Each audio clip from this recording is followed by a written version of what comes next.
Hello everybody, I'm Lightning Gamer, and this is my top 10 favorite bits of me, Lightning F Gamer.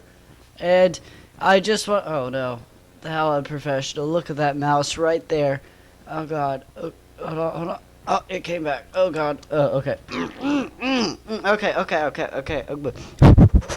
I'm good. Alright, top 10 favorite books of Lightning F Gamer. These are my personal favorite books. I know a lot of you are like, reading, what is that? We have the internet. Why are you such a nerd? And I say, to that, I reply, books are good for your soul. And it's good. I don't read like crazy. I don't read like every time I finish a book, I don't start a new book, but I'll read every once in a while, nothing much. So here we begin, and bloop. Okay, wow, don't even remember that transmission.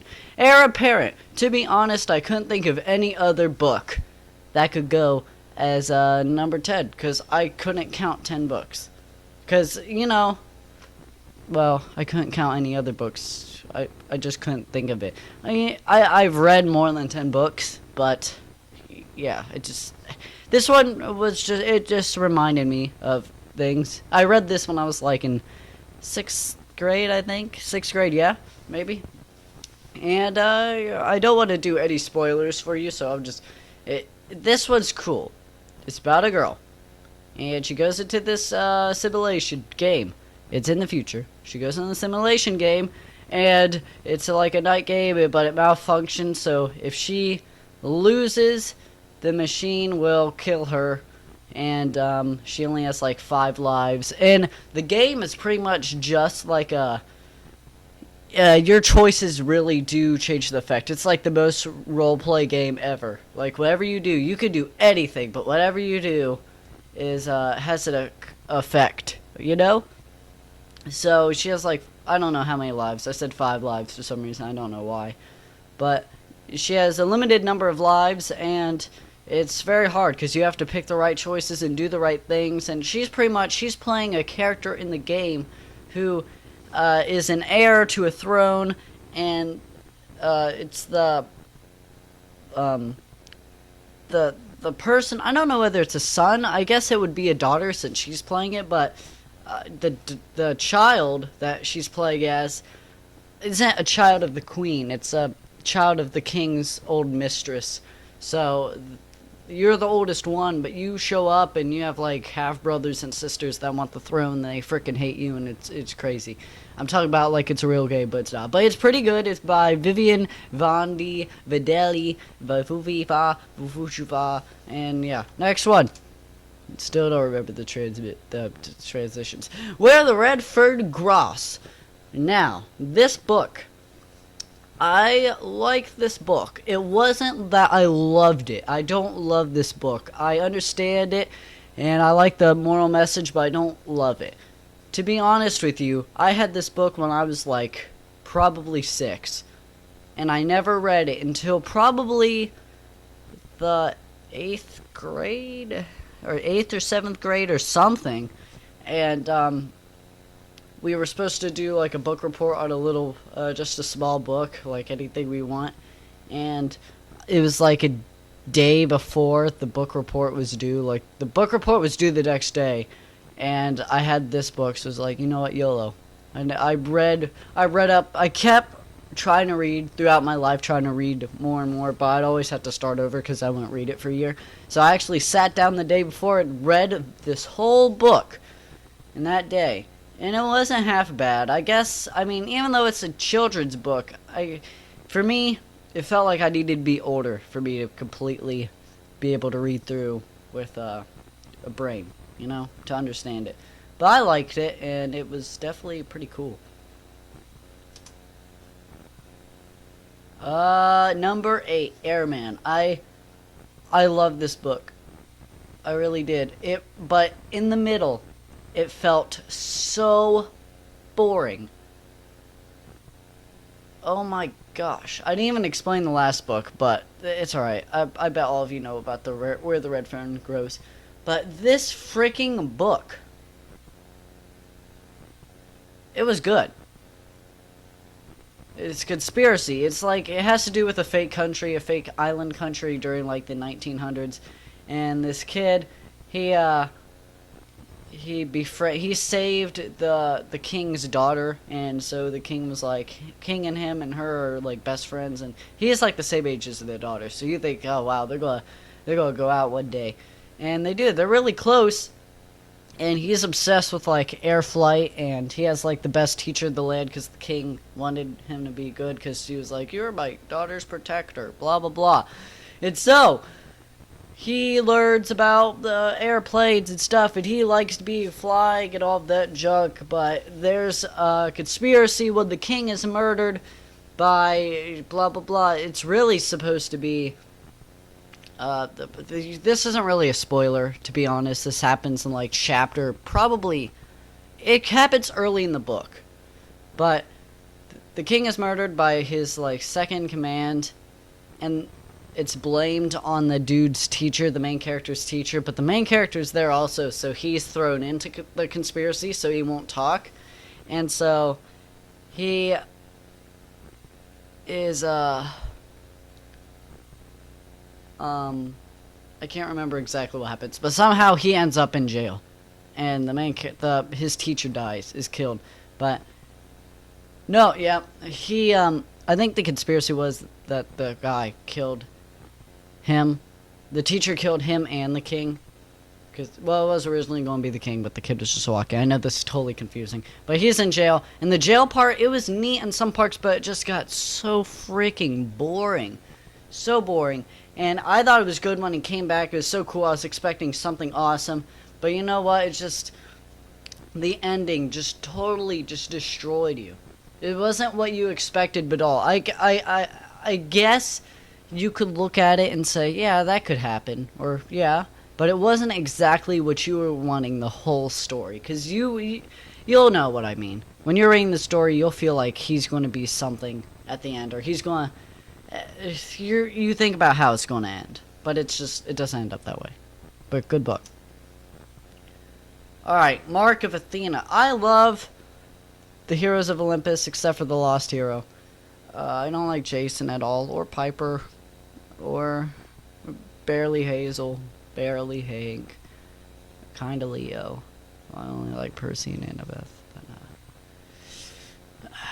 I like all the Percy Jackson series and the Heroes of Olympus, and I knew I'd have to pick one. Now, the Mark of Athena was the best. I haven't read the new one. I really haven't read the new one, but I heard it's not that good. But the Mark of Athena is just... I love this book. Percy and Annabeth, the spoiler alert, no, not really. I mean... Percy and Annabeth get reunited. There's tensions between Greeks and Romans. There's funny little, like, mind control sword fights, as you can see on the cover of the book on the right. It goes in deep. It, like, jumps straight into the story and straight into the adventure. That's something I kind of criticized. They got there and they were like, okay. But I see what he had to do, because for the whole series to go how it went, you needed to do what you had to do. But a little setback to that, by doing what you needed to do to have the whole series like it needs to be, just jumped into the story. It went up, and it was good. I actually liked the flow was nice, and everything was nice. Percy and Annabeth's relationship was nice. I don't like anybody else. But, yeah, it was great. I loved how it went through. And at the end, just to top off the greatest Percy Jackson book, in my opinion, was a giant cliffhanger. Probably the biggest cliffhanger in history. Not really. But it's like the biggest cliffhanger in the series, one of the biggest things in book history. And as the little penguin on the left says, this is unacceptable. Number 6, Of Mice and Men, by John Steinbeck.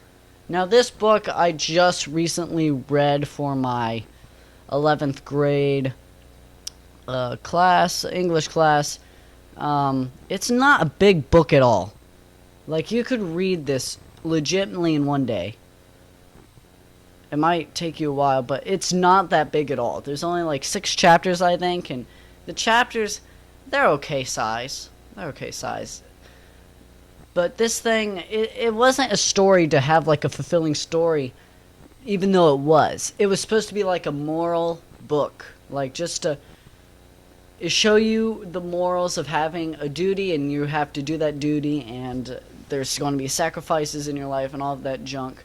But it's great. I don't even want to explain anything because you could seriously read this. I recommend all of you to read this, and if you read it, I'll give you extra credit on anything you want.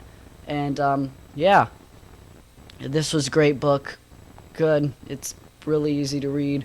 I had something I wanted to say, but I doubt I could say anything else without like messing it all up for you. But yeah, great book here. I didn't like it at first; it was too slow. But the ending just stole the show. You felt like, oh, okay, it's all right. It's boring. But the ending was just great, perfectly executed. All of that junk. And yeah, it was a good book for being set in the Great Depression. It was a book that showed everyone that life sucks, and that even though you dream, life still sucks because things happen, but it shows that you have a duty to do, and you have things that you need to achieve. Number 5, Ender's Game. Now, besides from the movie, because the movie was alright to me, I read Ender's Game for another book report. I just randomly selected it, and I loved it. I liked the strategy part of it. It felt like it was near the end, like Ender's story got a little dull, but it was really the story of his sister and brother, Peter and Valentine. Those two, because what the movie didn't do was tell you the story of Peter and Valentine, his brother and sister. The book, it goes from like, it's mostly about Ender, but near the middle of it, it starts branching out a Peter and Valentine storyline, and it worked because near the middle of the book, I got totally tired of Ender's story. I just felt like it was getting boring and dull, and it was just dragging on. And then Peter and Valentine, their story was great. Oh gosh, it was great. I loved it, and it really revived the story until it started being interesting for Ender a little bit again. And near the end, the ending I felt was the worst part of the book. That's what I feel. Like it was a weird ending. The first part of the ending, good. Second part of the ending, changed it and I would have been fine with it. But yeah, it's a good book by Orson Scott Card. It was made into a movie, and it was great. I liked it, except for the movie.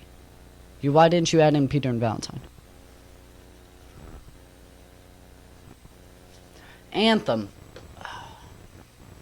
You can tell my 10th grade, you could ask my 10th grade English teacher how much I liked Anthem, and he will reply to you. Taylor liked this book a lot. This book would probably drive anybody to tears, but for a government-interested man like myself, when I read this book, I was so interested in the way the society worked, and not just the way the main character's life was or what was happening with him, but the whole society. The whole society I thought was the greatest part of it. Not that it was good, but I was just watching it, or reading it more, and watching it in your head though. I was just reading it, and wow, it was an incredible journey. And the main character, I'm not saying the main character's journey was boring, but oh my gosh, the main character's story was good, great, but the society behind it was awesome, and it really adds some in-depthness because Ayn Rand or something, she was born in Russia around like the 1950s or something, and she grew up and her family was in communism. She hated it, and she moved to the United States, and she was like one of the flagships for, perhaps the flagship for capitalism. Just going through like the capitalism society, and it was great. The way she looks at how radical when communism is put cap God, ugh, too much capitalism thrown in one video. When communism or socialism is thrown into so much radical behavior, she explained it so well in this book. It's not even explaining, it's an actual story, but she explains what would happen if communism and socialism went radical, and it's just great. She was great, and as you see by her quote on the left, or the right, I mean, the question isn't who is going to let me, it's who's going to stop me. She was very going for people shouldn't be constrained by people, but instead people should try to strive to get past people. Gosh, I'm tearing up at the sight of this book. It's great. I love this book. Number 3, 11/22/63. I love JFK. JFK. JFK. JFK. You could argue whether his presidency was successful or not, but I love the man. And this book by Stephen King, this time travel book, which I had a feeling, I didn't know what it was about at first, but I had a feeling when I first started reading it that it wasn't going to work. It was the first Stephen King book I would read, though, so I wasn't prepared for it, but geez, Stephen King made this book work. It got a little boring near the middle. Not near the middle, but like 3/4 of the way through. But Stephen King, oh my gosh, just totally gave it a re-energize and like totally got you back into being hooked in this book. And he kept it through. There's multiple things in this storyline that just keep you interested in this story, and it's great. I know I talk about some books, stories, but this one's just so complicated I don't even want to do it, and I don't know. I'm just lazy. I'm not very occupied. I just had time, so I decided to shoot from the hip for this. But yeah, it's a time travel book. Try to go back to save JFK. Read it. It's freaking long though. It's probably the biggest book that I've ever read. But it's freaking huge and it's good. Just you're gonna see it. You're like, I'm not gonna read this, and that's what I thought. But it's good. Trust me. Now these next two, before I move on, these next two were just possibly the hardest ones to find out which one I liked more. It took me so much time and thought to think about who would be number 1 and who would be number 2, because I loved both of these stories. But I had to say that it just, one of them is a classic, one of them is kind of newer, and I'm just going to go into it. Just know that it killed me to pick one over the other. Number 2, The Great Gatsby. Leonardo DiCaprio. But I read The Great Gatsby. I saw the trailer for the movie, and it's like, wow, I want to read The Great Gatsby. Because I looked it up, and it was a book. So I was like, I'm going to read the book first. So I read the book first, and the book is freaking boring. That's what it is. But it hooks you. It's weird. It's like it's totally boring, but it has hooks of goodness and like interesting moments in the weirdest spots. It's like a wave. Like there's just random spots where it's awesome. And when I mean the book is boring, it's hard to read. It's painful because it's old. It was made in the 1920s, and it just doesn't. I don't know. But it was a good book. I actually read it again after watching the movie. I read it multiple times, and if you read all the way through it, it's a pretty legitimate book.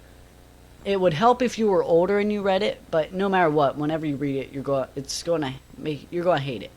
It's only after you read the ending, and if you totally respect the ending and respect the story overall and the purpose and the symbolism behind the story, like the American dream, that's what it's supposed to symbolize, behind the story and different other things. Like I have my own thoughts about the story, like absolutism, but absolutism as in dreams and junk.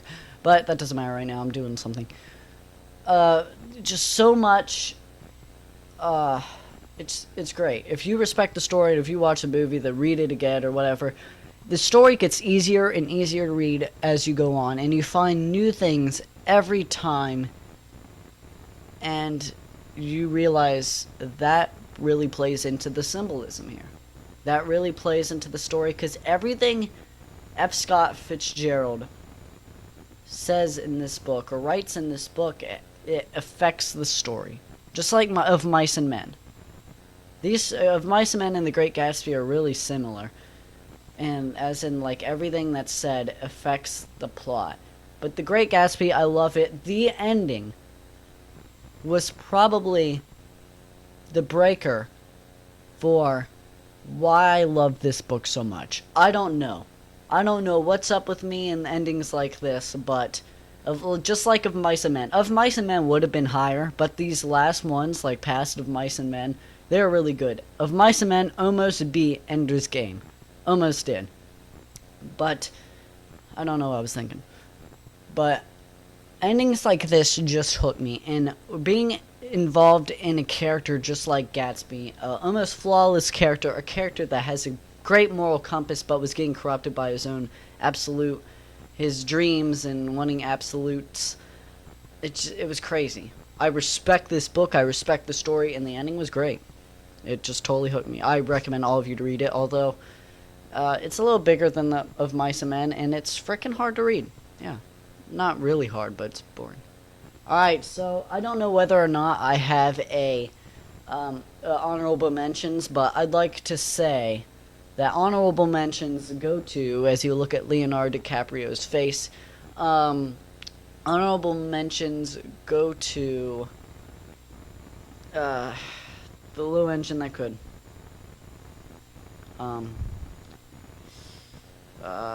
Different things. I don't know. I had no honorable mentions. Low engine that could. I'll probably make a children's book thing after that. After this. I don't know. But, yeah. I'm still looking at Great Gatsby. So I want to say, if you don't know the story of the Great Gatsby, he's a rich guy. Plagued by his past.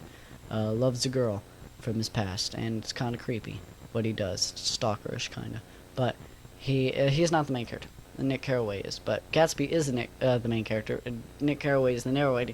I'm just gonna move on. See, Gatsby, you're pulling me in with your little smile, dude. Next up, House of the Scorpion. Oh my gosh. There